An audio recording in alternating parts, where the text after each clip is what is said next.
Welcome to Hiraeth, the home of modern Welsh politics. Hello and welcome to episode 200 of Hiraeth. I'm Kate Rimmington and the guests today are the founders and the regular hosts of Hiraeth, Matthew Hexter, Richard Martin and Kerry Davis. They'll be talking about what drove them to start the podcast nearly 4 years ago in 2020. Since then, Hiraeth has become a feature of the Welsh political scene.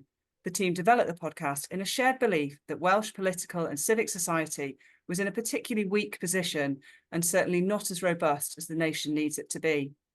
The trio share a commitment to making a positive impact on Wales by exploring and questioning all aspects of Welsh political and civic life, with a tagline that an informed public makes better decisions and can hold their representatives to account.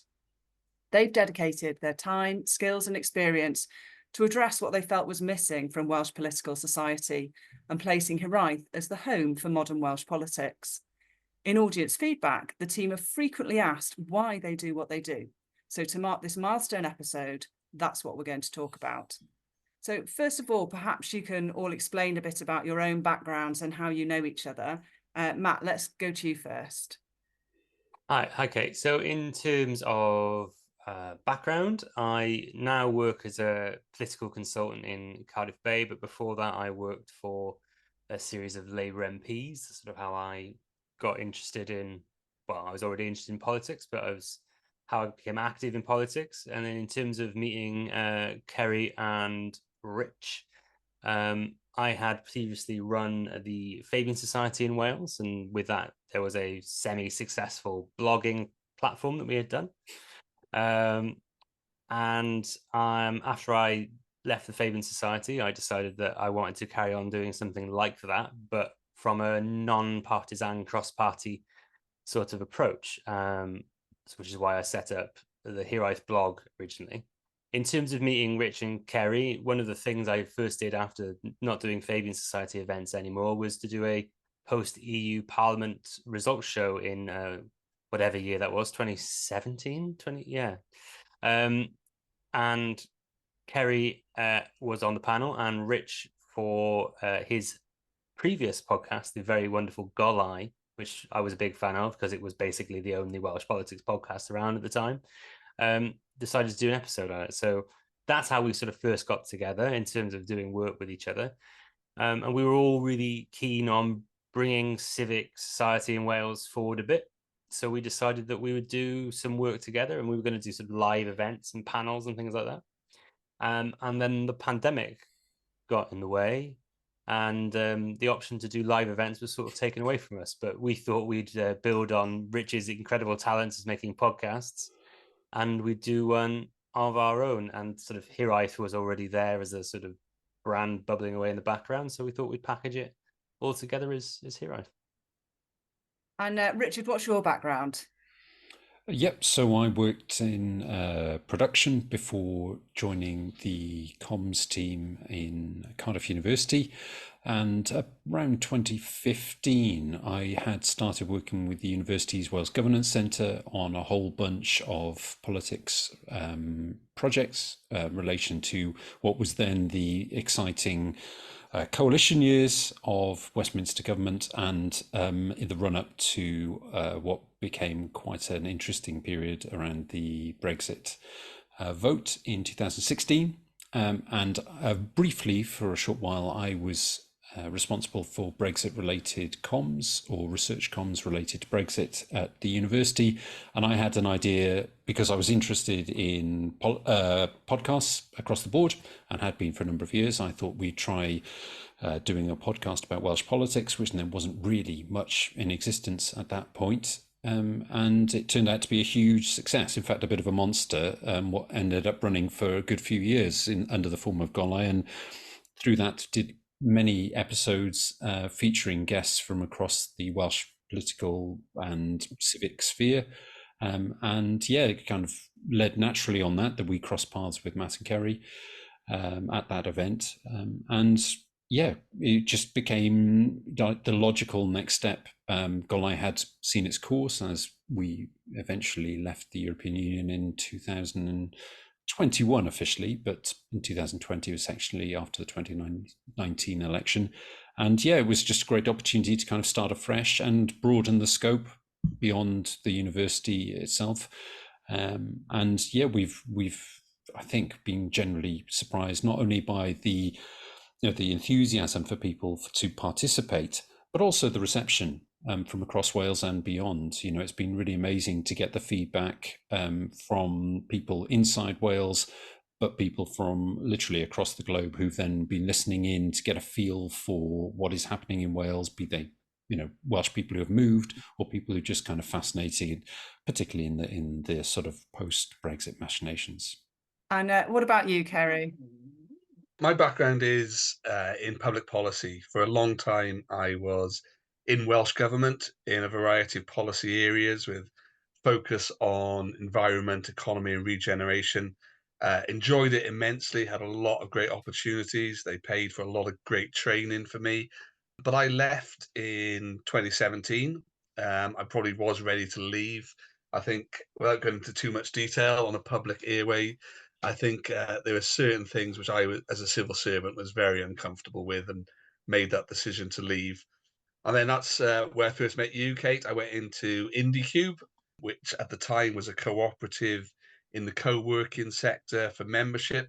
And since then, I've really focused on wider public policy, having contracts in the third sector, the private sector, and in other public sector organisations across the UK. It's been a fascinating career for me so far outside Welsh Government. And the my two colleagues have explained how we all came together. I think social media, I know it gets a bad rep, but I've met some fantastically interesting people, including these two and yourself, of course. And it really is bringing together everything that they've talked about how we want to try and put something which we felt was missing from civic society in there.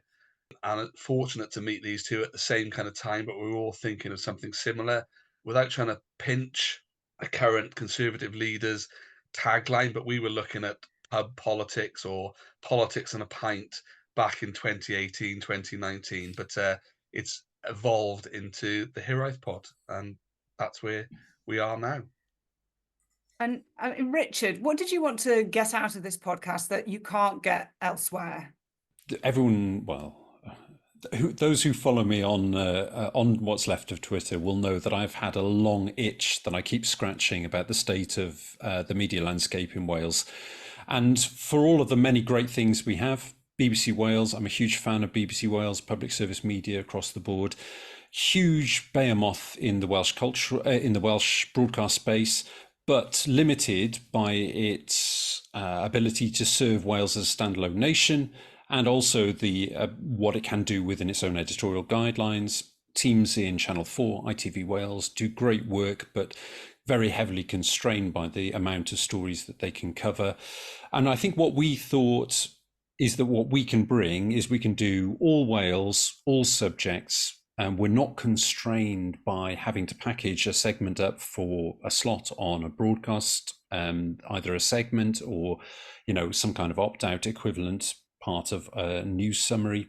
I think what we can do is reach out, long form interviews, deep dives into subjects, occasionally be a little bit cheeky and a little bit provocative in the kind of subjects we cover and the way that we cover in the way that the broadcasters can't, and just really take advantage of the digital media landscape in a way that existing legacy media can't, and also in a way trying to extend that public service ethos into the new era. Really, that's what we can do. We're not here for the money, are we, chaps? We're not here for the money and the lifestyle choices.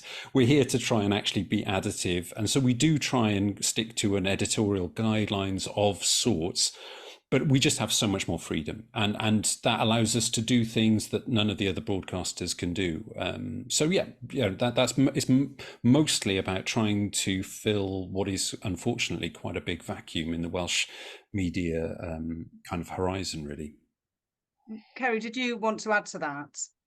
I think when we started, Kate, it's what we wanted to get out of it was probably very different. I think we all had different ideas. Like I said, the initial discussion, I remember sat down, it was pub politics, and it was just to give a different forum to widen out that where people can talk around politics in Wales, because I think at the core of it, I don't think any of us, with all our political persuasions, are really happy with where Wales is for a lot of our population. You know, some of the big stats we look at about people in poverty, child poverty, people in work, our health statistics.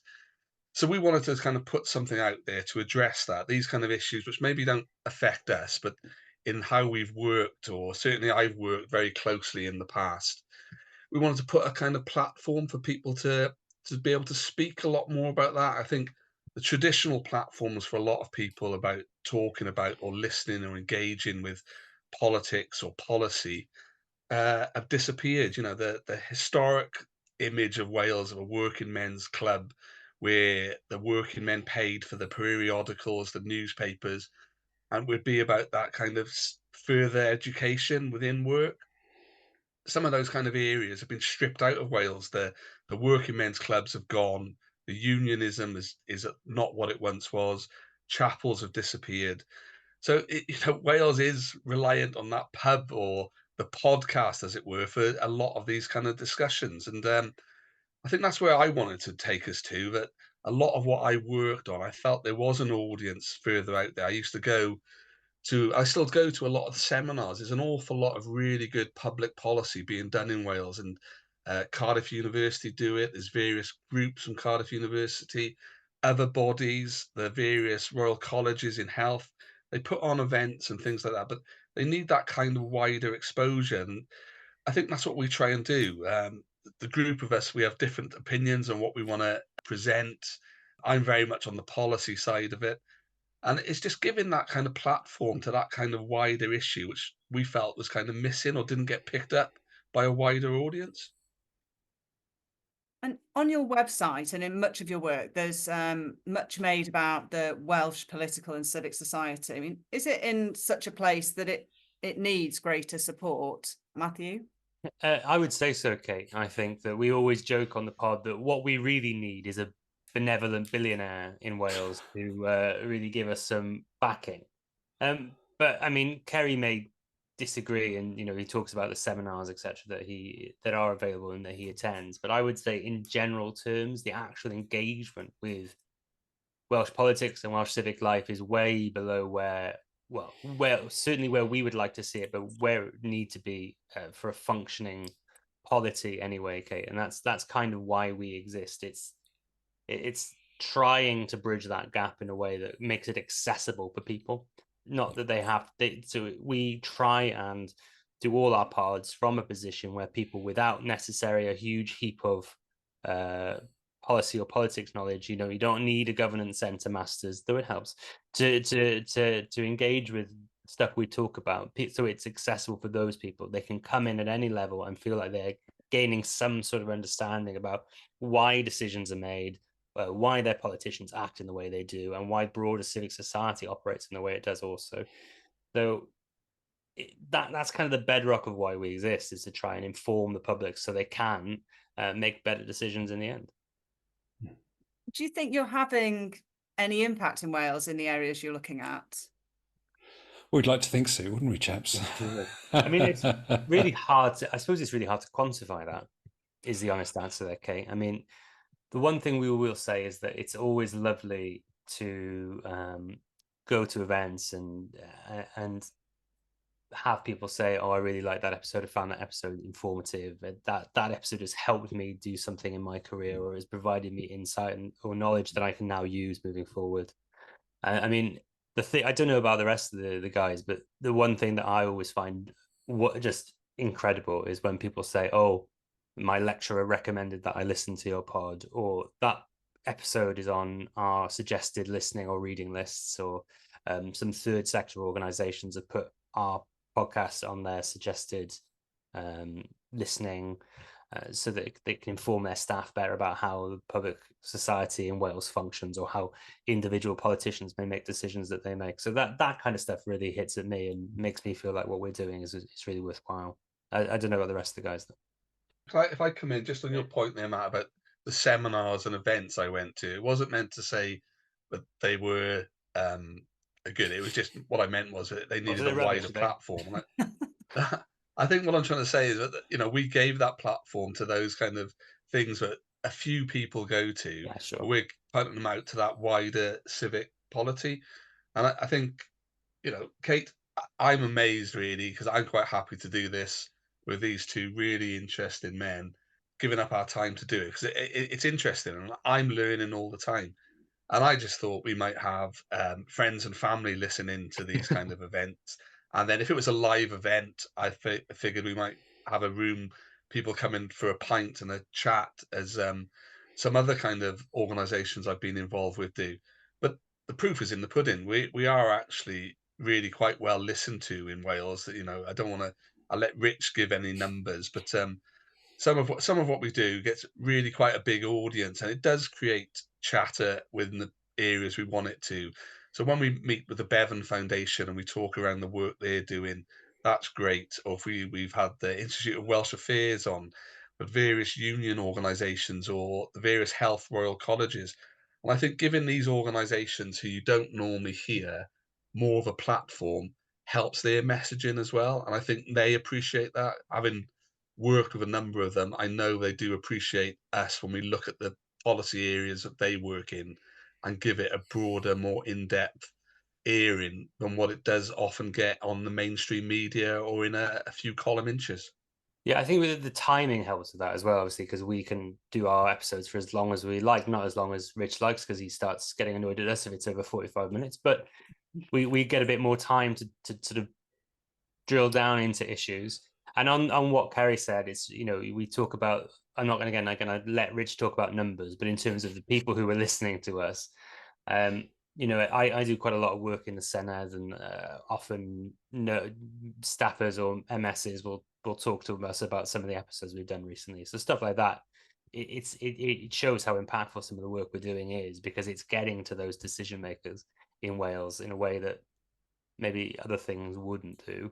But and again, talking about the kind of Kerry's point about the rooms we thought we would be filling, I thought, yeah, there would be back rooms of pubs. Don't get me wrong, we've done live events in the back rooms of pubs, but we've also, sold out the Senedd Neuadd with Wales Governance Centre last summer. And we did a little tour as well, didn't we, Rich? Me and you traveling around the country. We went up to the Eisteddfod in Bodleian and did an episode in Welsh from Bodleian. And then we also did a show live from the Royal Welsh Show. And these are like things we never thought we'd be doing. I gave up the dream of being a touring musician when I was about 16. The idea that we'd be touring podcasters, even in the limited circumstances we are, is mind-blowing to me. It sounds like you've got, an influential audience. How do you make sure that you're platforming really varied voices across Welsh society? As you mentioned, you're three men. How do you make sure that you're showing lots of different viewpoints? Well, you're quite right, Kate. Absolutely, 100%. There are no three white, middle-aged, middle-class guys. Careful calling me middle-aged. Internally. I'm younger than you two. Yeah. Yeah. Chronologically, yeah, sure. We're just super conscious of that. And we talk about, you'd be surprised how often we talk about that. So when we started the pod, we were very conscious. Wales has this tradition of having been the first parliament with a gender balance. And so we had and still have a female first guest booking policy. So wherever we can, we try and go for a female guest first. And whenever we're trying to find guests, part of our whole ethos was to try and find new voices, because anyone who has toured, as I'm sure you have, Kate, the broadcast rooms, radio studios of Wales will find very familiar faces on a very regular basis. And, we just thought, well, we can reach out to people that we perhaps know who've never had, who don't have a media appearance on their name yet, on their CV, and we can find people.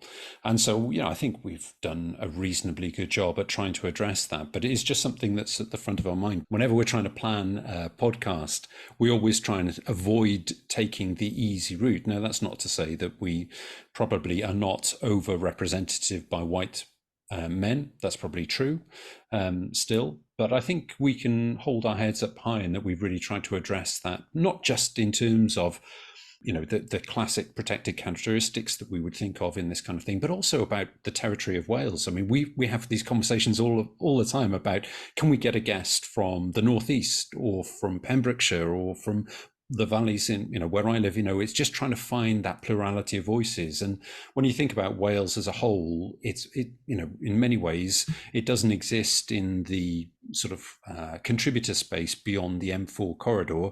And actually, one of the great things about the pandemic is that we found that we could all connect in a way that we never thought was possible before. I am a natural optimist, so I will try and find the upside in everything. But the fact that the pandemic connected everybody from everybody's house all the time, just meant that we could do things that we couldn't previously have done.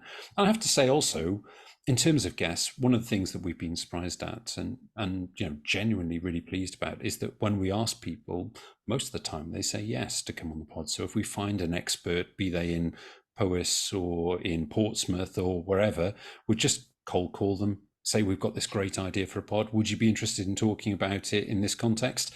And most of the time they say yes. And that's such a great thing from our point of view, because, we're all working on very limited time to try and build the schedule weeks in advance. And the guest community, listener community, everyone interacting after the pods on Twitter or whatever platform of choice, it's just been mutually beneficial. Linked to that then, in what ways do you collaborate with others to address challenges and promote civic education within Wales? Kerry?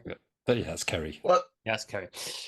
If I will pick up on that, but just building on Rich's answer, like one of the things which we're very clear on doing as well is giving the platform to all the parties in Wales. So, Wales is a Labour-dominated country, and they probably feature highly in that. But we also think we represent perhaps the less well-supported parties, and we've had Lib Dems, the Greens, and a number of Conservatives on, and a number of Conservatives already planned for this year. And I think it gives exposure to all those kind of voices that we have in Wales on a political basis. So I'm quite pleased on that, even if some of the voices we have aren't ones I subscribe to, but there's been some really interesting people on. And but in terms of the wider working, who we work with, it's something I'm really keen on. As I said, I used to go to, and I still do go to, a lot of these seminars around policy or interest groups that are out there. And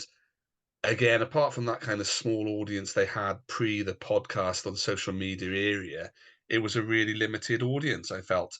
And I think there's an awful lot of good work goes on by these bodies in Wales. We have got a really strong and thriving think tank and policy areas from a plethora of groups, and it's just so thinly spread. And if we can give a little bit more exposure to what these organizations are saying, what they'd like to put or see government achieve, I think that's all for the good. Because, as I said, something I want from this particular venture is to get that kind of wider sense of policy out there, because I do think it is very siloed. We try and say that it's not in Welsh government, but they are all linked. And some of the work I did in Welsh government was to try and break down those silos and make it people realise that health, housing, education, they're all inextricably linked. And I'm sure if you had someone from Welsh government here, you'd say that they do. They bring it all together, and it is. But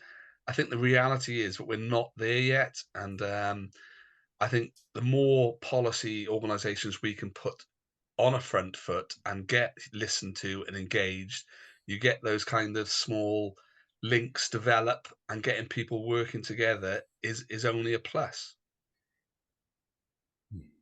How do you navigate the balance between promoting political awareness and remaining impartial or non-partisan when hosting the podcast?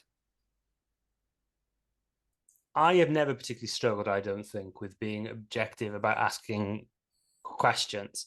I think though fundamentally we all have biases, it's just about acknowledging them and checking them really when you get through the door. I think one of the big reasons this would come up is in those sort of long form interviews with politicians. And I sort of start from the basis with most of those interviews that I'm just asking questions that I want to know the answer of fundamentally. I'm just trying to find out more about the subject, because not only do I want to be informed, I want the listeners to be informed too, and to better understand why politicians are taking the decision they're doing. I have a firm no gotcha policy when I'm doing interviews. I'm not trying to sneak something out that would embarrass a guest. Nor do, because one, I don't think that's beneficial for anybody listening, and it doesn't benefit the politician. It doesn't benefit their trust in the media or us. But also, I don't think it's necessary that you get the best information out of anyone trying to inform the public, because if you put someone on that defensive backstep, they shut down and you're not going to get as much information elucidated from them. I don't see there being any benefit of being particularly tribal or partisan when I'm interviewing people, because I just don't think it's beneficial, and it's fundamentally not what we are there to do or why we exist. Really, it's not to be partisan or tribal. We've all got our different politics here. Don't get me wrong, our group chat is very funny when we disagree, but we all sort of broadly are heading in the right direction, and I think that's why we all can sort of agree on how our interviews should be conducted when they're done in the Hiraeth HQ, which is a Zoom screen most of the time. Rich, would you agree? Yes, 100%. We're just not in the business of doing anything beyond additive and understanding. You know, we will scrutinise people, and we do give some of our guests quite a difficult time sometimes, asking them about some things that are not necessarily comfortable for them. But it is just not simply it is simply not in our ethos. There are other media that will happily do that, but that's not what we're here for. I come back to some episodes we've done, especially with Conservatives, because a number of our listeners, I think, are quite left wing. That's not exclusively the case, but I think from the ones we speak to, they tend to be. And I always like doing the Conservative episodes, especially with Conservative MSs, because it's always very interesting when you see comments coming under posts either in our Patreon or on Twitter or Facebook, and they always go, okay, I don't necessarily agree with him, but I found that very interesting, informative, and I kind of respect how they've come to that conclusion. And for me, that's brilliant. That's kind of fundamental to why we exist, is to sort of try and bridge those gaps, because politics has got incredibly divisive, and I feel that people are less willing to listen to each other's actual rationale for coming to decisions. And if we can start to help people do that more, then I'm all for it. And you mentioned, I mean, each of you comes from a different strand of Welsh politics, and you mentioned your group chats then when you disagree. So how does it work? Because as you alluded to there, Matt, it seems at the moment people don't seem to be able to disagree in a civil manner as much as we used to. I don't know whether that's me having rose-tinted glasses for the past, but yeah, how does it work coming from different political backgrounds and working together? Do we always disagree in a civil manner, guys? I don't know. I think we do. I think we normally put forward really good cohesive arguments for what we might want, and then we go to a vote, and they normally outvote me. No, I think although we were talking then about how we're made up of the three white middle class men, at the end of the day, we founded it as friends. It's done by volunteers. And we do bring others in to help us. I think one of our great pods recently was the female takeover, when we had a panel as part of the takeover of the Senedd, which was really good. And it's something we want to do more of. But we're asking people to give up their time and spare time, which is quite valuable, to do what we do. And, you know, it doesn't take a huge amount, but to do some research, write the script, source the guests, Rich's production time, it is time consuming. So to get a wider engagement on that is a difficult thing to ask for others to come in on. But amongst ourselves, I think the three-person dynamic helps. And as long as we're all happy that you can be the odd one out if we don't all agree, I think we're content with that. I know sometimes when we fall out, if I'm not feeling particularly happy anyway, it can add to my woes. But generally, we're on, you know, what we're trying to explore today, I suppose. we're all on the same kind of path about what we want to achieve and what we want to try and get out of it. And you win some, you lose some. Yeah, completely. And I think the dynamic is really the key of why we have talked numerous times, haven't we, about bringing someone else on board, but it's just very hard to change the dynamic when it kind of works. It's hard to do so. And obviously you mentioned that you're missing a major political element, which is someone from a conservative slant. I mean, have people questioned you on, your intentions around that, the fact that you haven't got someone from a conservative background? Nope. The only thing they've ever got annoyed about is the first like 4 episodes, Rich. Instead of being the home of modern Welsh politics, we were the home of the left in Wales. That was the tagline on some early podcasts, if you ever go back to it. We changed that because we started interviewing conservatives and thought it would be a bit strange. And there's a few people who, even years later, have gone, wait a minute, your tagline's changed. It's like, yes, you can tell you've not listened to an episode for a while. But the tagline had been changed for ages. And people say, oh, why have you done that? But they've never ever gone, oh, you're not representing conservatives enough, because I think we're very aware of that, and we make sure we platform conservatives regularly. And I think we give them a fair hearing, as fair a hearing as we give to any other political parties. We make sure we cover their conferences in Wales and their conferences at the UK level, don't we, Rich? So I think we've never had any concerns about that. We do have broader concerns, Rich and Terry, about the amount of right and centre-right media outlets in Wales, because I'd be all for there being more of them, dedicated to them, to provide some sort of parity between media outlets in the country, because I just don't think there are enough centre-right voices in Wales that get enough platform, and there's only so much we can do. So you saw with the outlet Gwydir that was around a few years ago, they tried their best to do that, but again, they found, like we did, it's very hard to do this for a long time. And I think that was one person. So it's very difficult to keep this going, keep the enthusiasm and the output coming. But I think, I don't want to speak for everybody here, but certainly for me, I would strongly welcome another media source that tries to do something from a centre-right perspective. I think a wider media or fourth estate in Wales is to be welcome for anything. And just to echo what Matt said around conservatives on the pod, as a civil servant, I work to any minister under any kind of colour, and I've worked to them all in various contracts. And I'm quite content with that. I think that's what you're there. You give your best advice, and I think that's what we're trying to do here, is to just try and give that platform for that plurality of voices in Wales. Which, whatever people might like to believe, Wales is a considerably conservative country with regularly between 20 and 30% mark, and it's just people think Wales is this homogenous Labour zone, but we very much recognise that there's a large portion of Wales who vote for other parties, and we think they should have that voice. And then you mentioned, Matt, about it can be hard to keep things going. Have you faced any significant challenges or obstacles in what you're trying to do? It's a very interesting question, Kate. I think we've been doing this now nearly 4 years. We don't make any money, is the interesting thing for this. We have a Patreon. Thank you very much to our dedicated patrons. Please, if you're listening to this and you're not a Patreon, please consider signing up. We'll do that again in the end. But we essentially, through our Patreon, cover our costs and put a bit back into merch, cover some expenses if we ever do live events, things like that. But it all goes back into this sort of what we consider a public service fundamentally, to the people of Wales and to the polity of Wales. So whilst, don't get me wrong, there are challenges in terms of our time and the allocation of our resources beyond that, what that costs us independently, our own money. For a long time, we were just paying our own money into getting everything off the ground.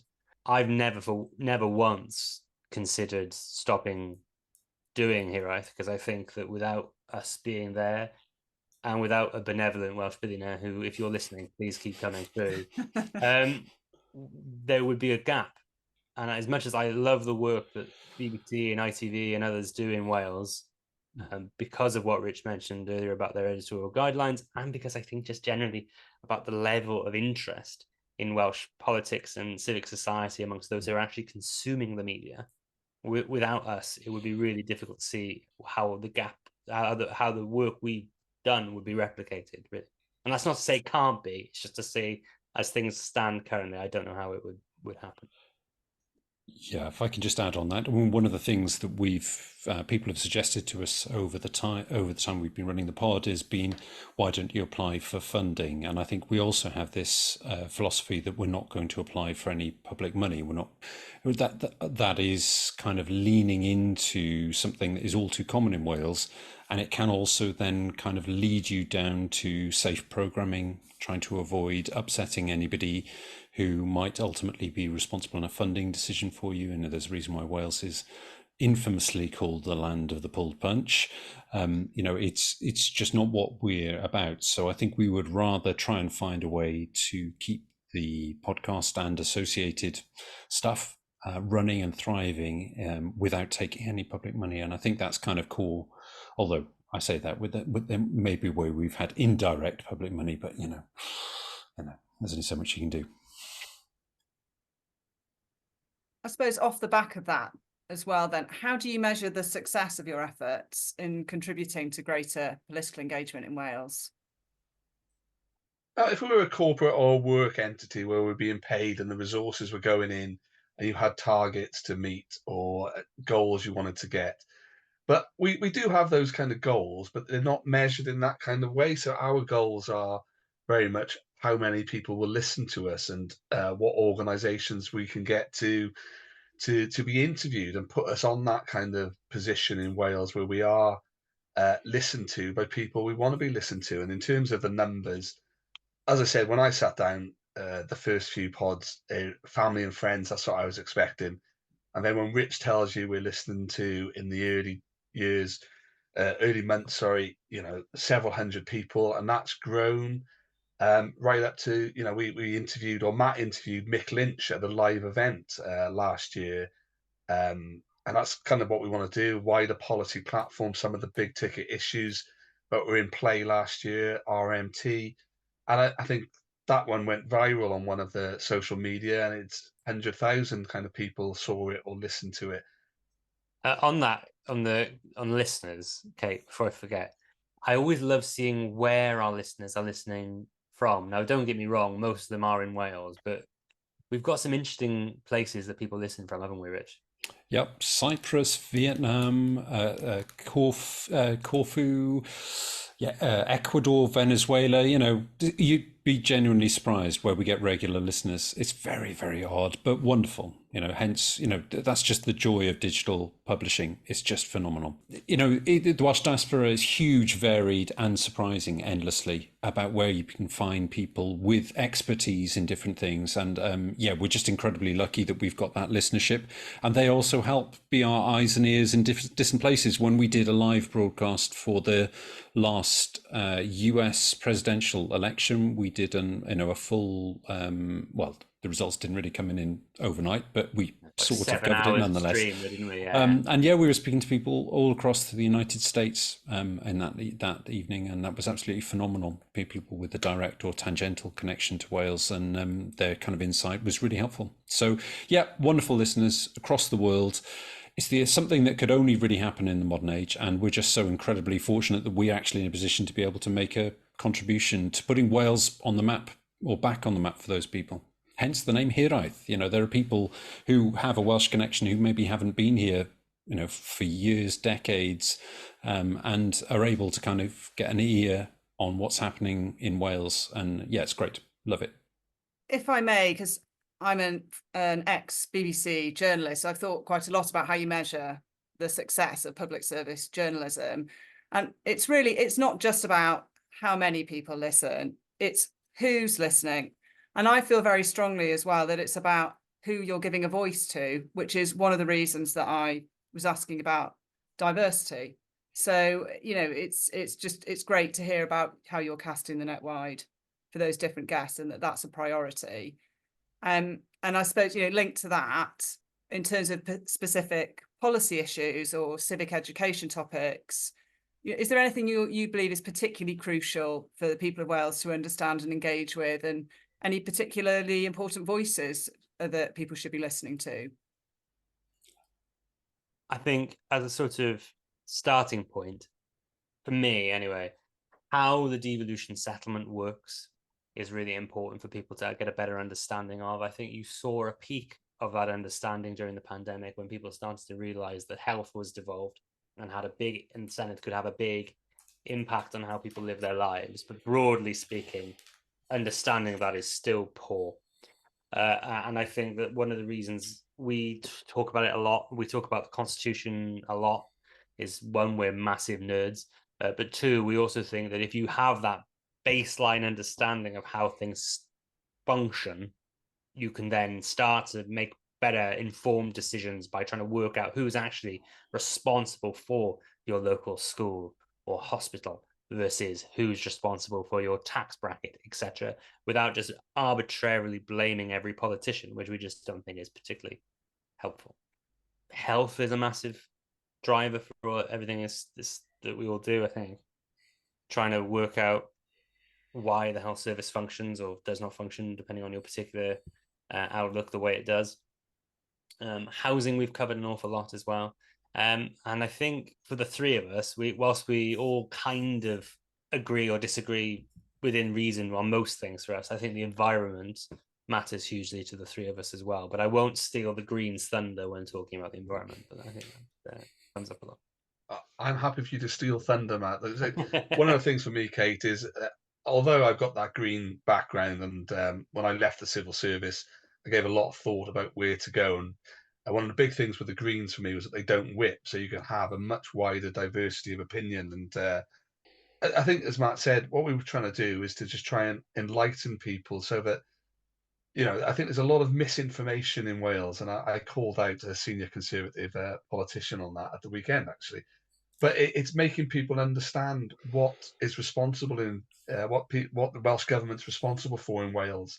There's a lot of confusion what they are responsible for and what they're not, and there's a huge swathe of public policy areas which Welsh government doesn't touch on, such as welfare, which we've discussed with the Bevan Foundation recently, which Welsh government really doesn't have any impact or control on, and it's putting those arguments or those policy areas into context where I think they need to be. And there's huge range of policy and civic issues we could look at and need to be crucial. And Matt mentioned environment, and as you can imagine, that's going to be quite high up for me. But the economy is incredibly important. But one area which we haven't touched upon, and I spent some time at Christmas with people working in child support area, and it's something for the Green Party on the manifestos I can contribute to. We're trying to ramp that up because we're talking about Future Generation Act in Wales, but we've got some real issues around child support services in Wales, which it's a bit cynical to say that they don't vote, but that kind of area doesn't really get any kind of media or political coverage.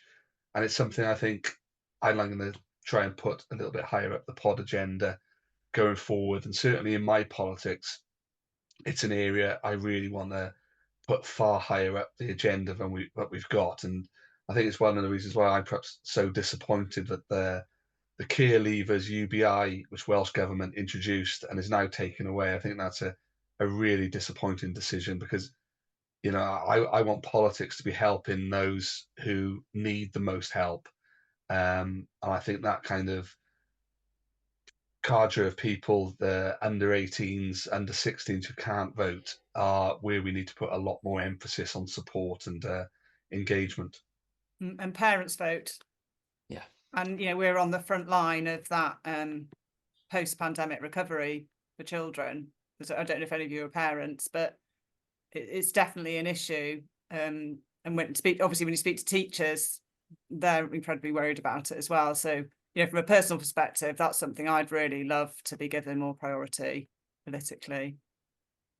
Just to build on what Kerry said as well, talking about sort of Welsh specific issues, I think one of the things I've really enjoyed is giving a Welsh flavour to sort of Westminster and worldwide issues as well. So I always talk about one of the favourite interviews I've ever done was with Stephen Bush, who was then of the New Statesman, now of the Financial Times, trying to read across the tribulations of the UK Labour parties, but sort of doing it through a Welsh Labour lens and things like that. I found really interesting because I think that actually, if you start having more conversations about what's going on in Wales to those who are in Westminster or involved in Westminster politics, we stop being used as much as a political football. I mean, we always see that at PMQs, don't we? The idea that Wales is underperforming in everything and used as a weapon against the UK Labour Party, especially. But I think if we can start having informed discussions with people in Westminster about what's actually going well in Wales as well, then I think that will only be a benefit to people who just won't do Wales down as much as it has been done in the past. And to reach that broader audience and promote more civic participation, how do you use technology and social media in that effort? Well, I can talk a little bit about the pod and just like the format, because I think one of the things people don't really understand, and maybe just understand it subconsciously, is that a lot of news and current affairs consumption patterns are all driven actually by entertainment rather than a sort of self-improvement or learning journey by people. And actually the whole medium of podcasts, the reason why I think it is such a great alchemy of information and entertainment is that people consume it individually. Largely, most people listen to podcasts with their headphones on. And so you can really get in there and build a rapport with an audience, which can engender trust. And it can also build into people's lives on a weekly basis. So if you release a pod on a regular time, on a regular day of the week, which we're not really doing at the moment, but let's not talk too much about that. But it really helps people build a relationship with the subject matter that you're talking about. And I think that's one of the reasons why it is like the big breakout media success of the last 10 or so years, is just that it's just such a personal experience for people listening. And if we can, as we do, try and mix information and entertainment, light-hearted analysis of it, I think that that's a really winning chemistry to win people over. And then, of course, you know, crusty middle-aged guy like myself, I'm not going to talk about some of the newer social media platforms, but in terms of Twitter, the Welsh Twitter community has been such a great avenue for us to not only get information, but to share some of the content that we've created and it find an audience that then sparks a conversation.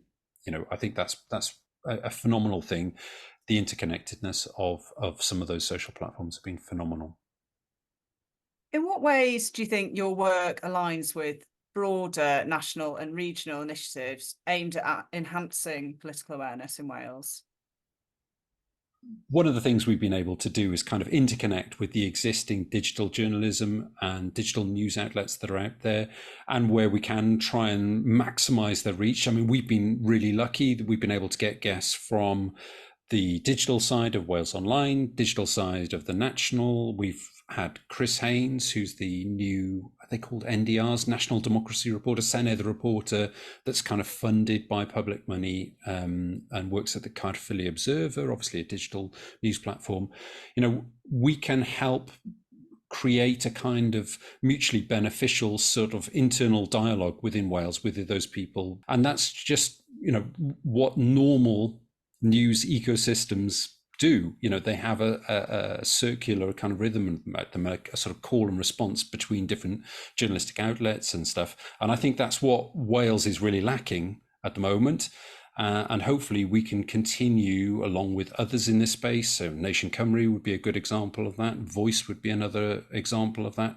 Hopefully we can try and build some momentum and also help the public service media organisations also expand their offering in this space. I mean, I think we're huge fans and also kind of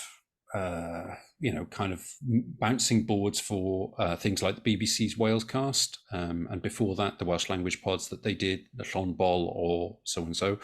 And that's something that's been absolutely great as far as we're concerned. You know, it is about creating that dialogue, creating that space for people to bounce ideas around, to bounce analysis around, to see how we can help each other basically understand the world from our own perspective. Yeah. So I think, you know, it's early days, and we've been doing it 4 years, and that we could really do with more in Wales. But for as long as we can, we will continue to try and play our part, trying to advance that. As you said then, it's been 4 years. So looking ahead, I mean, what goals or aspirations do you have for the future of Hiraeth in shaping the political landscape of Wales? So going back to that benevolent Welsh billionaire, I can think of a couple. DMs are open. yeah, please. Kerry, you got anyone for this? Well, it's kind of when we talked about the goals and aspirations which we've achieved so far. That's where I am. I'm still of the mind that we want to grow that kind of listenership, and as you rightly pointed out, Kate, it's about who's listening and whose voice we're giving to the platform. So those are kind of my goals, just to continue that. You know, the policy area I look at and I'm interested in. Wales isn't getting any better in a lot of these areas, really. And we need to ramp up that kind of education, those discussions that people are having, that communication. So that's the kind of personal goals I've got. I still particularly want to do things like more live events, which we are trying to do, but it's just so resource intensive to do something outside once we're offline. But if we get the right kind of subjects, a little bit of support of various organisations, we can do more of that. And I think what we've done so far, whether it's the back of a pub, whether it's the Senedd, the Eisteddfod, there's an audience. You know, people are coming along to listen to the platform we develop and put out there. And I think that's something which we'd like to do more of and hope that other organisations will as well. Yeah, in an ideal world, I'd like to be the sort of go-to for people just trying to either develop that initial interest in Welsh politics, but also a place for people who have that bedrock of knowledge, who want to learn more in Wales. But I'd also realistically, ideally, like to be a go-to resource for people from not just Westminster, but all around the world who are trying to learn more about how Wales functions and what we do right and what we do wrong, and be a one-stop shop for that, really. Oh, well, you're all on social media, but if listeners want to hear or see more of what you do, where can they find you all? I am on the slowly dying Twitter platform at Hexter101, HXTER101. I'll go with Twitter, and I'm still Kerry the Viking on Twitter. I tried to go without Twitter, but I am back because there is nowhere else with the same wonderful connections in the Welsh community and beyond. So, yep, Mimosa Cymru on Twitter X. Kate, can I quickly just thank you for joining us tonight? You've been a fantastic host. It is appreciated you giving up your time to join us. But if people want to hear a little bit more about you or what you do outside of podcasting, where can they find you? Well, much as I love Twitter, I spend more of my time on LinkedIn now, where I'm at Kate Rimmington with 2 M's. And my website is kate-content.com. So like I say, I used to be a BBC business journalist, so I mainly do corporate work now, but I'm extremely interested in politics. So it's been an absolute pleasure to be involved. Thank you very much for having me. And that's it from us today. Just say thanks very much for inviting me to host this landmark episode. So I'm Kate Rimmington, and I've been talking to the founders of the Hiraeth podcast, Matthew Hexter, Richard Martin, and Kerry Davis. Thanks for listening. And if you've enjoyed today's episode, then you can find more from Hiraeth on the various podcast apps. They're on all the socials at Hiraeth Pod. And if you want to support them with your wallet as well as your ears, you can do so from just £3 a month at patreon.com/HiraethPod. Thanks a lot. Kate, that was Thank phenomenal. you, Kate. And you've said that better today than either of my colleagues have said that over the last year and a half. That's very. Do you want me to redo that again? No, seriously, that was better than I do it. No, It's absolutely seriously, fine. better than I do it. Thank you for listening to Hiraeth. If you like what you heard, please don't forget to subscribe, rate, and review.